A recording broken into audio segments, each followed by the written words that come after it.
So today we're going to be talking about this thing right here on my shirt, the DJI Mic Generation Numero Uno. The second generation of this thing actually just came out recently, and there's some pretty significant differences. So today I'm going to be talking about whether this one is still worth it in 2024 if you can find it. So first off, what do you get when you buy this mic right here? I've only got the one transmitter version of this mic, so I can't really speak to the two transmitter version, but the only real difference is that it comes with two transmitters and a wireless charging case, which is really cool. It would be really nice to have the wireless charging case, but I didn't really have a need for the second transmitter, so I just went with the one transmitter pack. I definitely have said transmitter way too many times. So this version comes with a soft carry pouch, the receiver, the transmitter, an audio cable for plugging into your microphone or camera, a split charging cable so you can charge the receiver and transmitter at the exact same time, a dead cat if you're filming outside in the wind, adapters for use with your phone, and then a magnetic clasp, which I'm actually using right now. There is a magnet on the other side of my shirt here that is just magnetically attaching this to my shirt rather than clipping on. Handy in some situations where you can't exactly clip it on. I pretty much use the magnet all the time unless I'm wearing something too thick, which isn't very often, but the magnet is very strong and can go through most clothing. So I did want to do an audio range test today, but unfortunately where I am in Canada, it's really crappy out, and you would think it's the middle of winter, you would think that it's snowing, but it's actually been pouring rain the whole day. Good old Southern Ontario winters. Anyways, this wireless mic combo is rated at 250 meter range. I haven't been able to test it that far away, but I have tested it pretty far away, and there hasn't been very much interference. Actually, hold that thought. I'm in the basement right now. I'm gonna go upstairs and let's see if we can still hear the audio. I'm gonna do that right now. So I'm currently on the main floor of my house right now, so it's got a floor between the transmitter and the receiver, so if it's picking it up, I'm not too sure right now, but if it is, that's pretty cool. Now I'm gonna go upstairs. Now I'm on the second floor and I'm not sure if it's still picking it up, but it looks like it still has a connection, so I'm gonna check that in post, but if it is, that's pretty good because there's now two floors between me and the receiver. So now I'm back downstairs in the basement and hopefully that picked up all that audio because that would be really cool. Not sure the practicality of it. You're not really going to be filming an empty chair in the basement while you're off talking, your subject's off talking somewhere else, but maybe if you had the audio receiver at a remote location, I don't know. So the range is fantastic. That is a lot of distance for you to be able to go away from the receiver and still be able to pick up clear, clean audio as if you were 2 feet from your camera. So 250 meters is still a long range, and that hasn't changed between the generation 1 and 2. Both are still rated at 250 meters. And that's pretty fantastic range. It's not very often that you're gonna be filming yourself that far away, but in those instances where you need to, you can. So another benefit to this mic system is that you can use it as a standalone recorder as well. There's a 14-hour onboard memory storage for internal recording. Generation 2 of the DJI mic comes slightly ahead with 15 hours of onboard memory recording.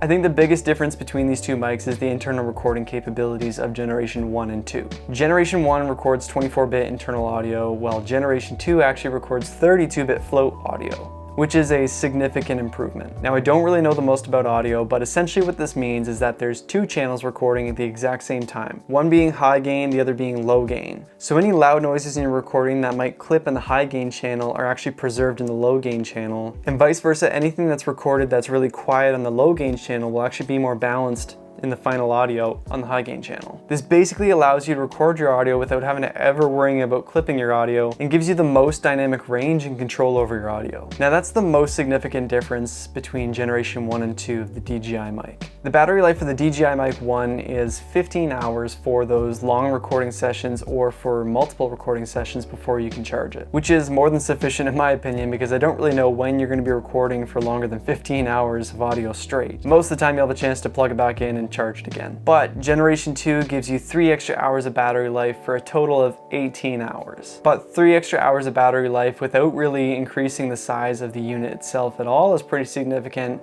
and a great improvement in my opinion. Now, most of the opinions in this video are going to be based on my experience and use with the DJI Mic 1, as that's the one that I actually own. I haven't actually had a chance to try out the DJI Mic 2, so unfortunately I don't have any first-hand experience with it. That's why this video is mainly about whether you should still get this mic in 2024 or if you should upgrade to the version 2. So the design has mainly stayed the same between the two generations with some slight variation. Both generations have a very small, lightweight, sleek design. I know this looks like it's pulling on my shirt a little bit, but it's actually very light. If you don't want this thing hanging off your shirt, you can plug a wired lav mic into it, put this in your pocket, run the cord up behind your clothes, and then put it on the collar of your shirt or somewhere on your clothing. That way it just looks a little more discreet and professional, but it is what it is for my content. I'll get a lav mic eventually. Both generation 1 and 2 have an external record button for internal recording. That way you just press the button and start recording right into the unit. Both generations have an easy to use and navigate OLED touchscreen for their menu system and settings. Though generation 2's touchscreen is slightly larger and also has a dial for more precision adjustments when you're adjusting your settings. Now let's talk audio quality. And the audio on this mic is very good quality. It's got a fairly flat profile for post-processing and doesn't really lean too far one way or the other. If anyway, it leans a little bit to the lower end with a bit of more warmer tone. Let's do a quick audio test. I mean, obviously you've heard me this entire time talking into this mic,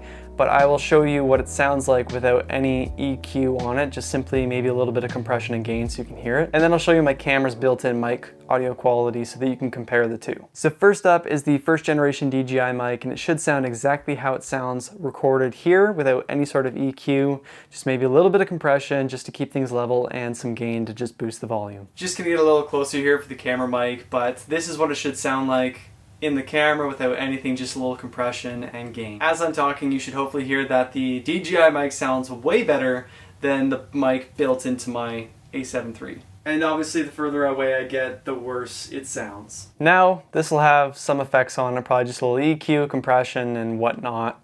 But obviously you can hear that it sounds way better than the camera audio. Additionally, there's very little room noise with the DJI mic, so you get clean, crisp audio. That's actually another advantage that Gen 2 has over Gen 1, is that it actually has intelligent noise cancellation, meaning it's going to give you the cleanest, most isolated audio that you can get. Again, I haven't had a chance to test it out myself yet, but I have heard that it's really good. Before I give you my final thoughts, I just wanted to say thank you so much for watching the video this far. If you have, stick around to the end to hear my final thoughts. As a small channel, your likes, comments, and subscribes really mean a lot to me, and they really do make a difference. It really helps me push my content out to more people and help me keep making these videos. They do take a lot of time and effort, so thank you guys so much for watching them. It truly does mean more than you could understand. So if you have enjoyed the video this far, please give it a like and subscribe so that you can see all future content. Make sure to hit that little bell thingy so you're notified when I do post. Final thoughts. Is it worth getting the DJI Mic 1 in 2024 when the DJI Mic 2 is out? I did see the DJI Mic 1 on sale recently, but it was only $75 off, and the DJI Mic 2 remains the same price brand new as the DJI Mic 1 did. So for $75 extra, I'd rather get the 32-bit float audio and intelligent noise cancellation. I'd say if you can find the DJI Mic 1 like $150 off, pick it up because you're still getting great quality audio and you're saving a bunch of cash. But I think that they're the same price right now, which just doesn't make sense to me. The DJI Mic 1 is still $299 Canadian and the DJI Mic 2 is $299 Canadian. In and around there. I haven't really checked recently, but I know they were very, very close. And for that small little bit extra money, or if it's the same price, then it's a no-brainer to just go with the DJI Mic 2. For myself, I mean, I've already got the DJI Mic 1, so it's not really worth it for me to run out and grab the DJI Mic 2. But if you don't have a wireless mic system and you're going out to pick up your first one, you're between these two, just go with the Gen 2 because you're getting some really great features for basically the same price as the Gen 1. So if you are a beginner and this is your first wireless mic system and you're wondering what other gear you might need, be sure to check out my video right here of my top gear recommendations for beginners.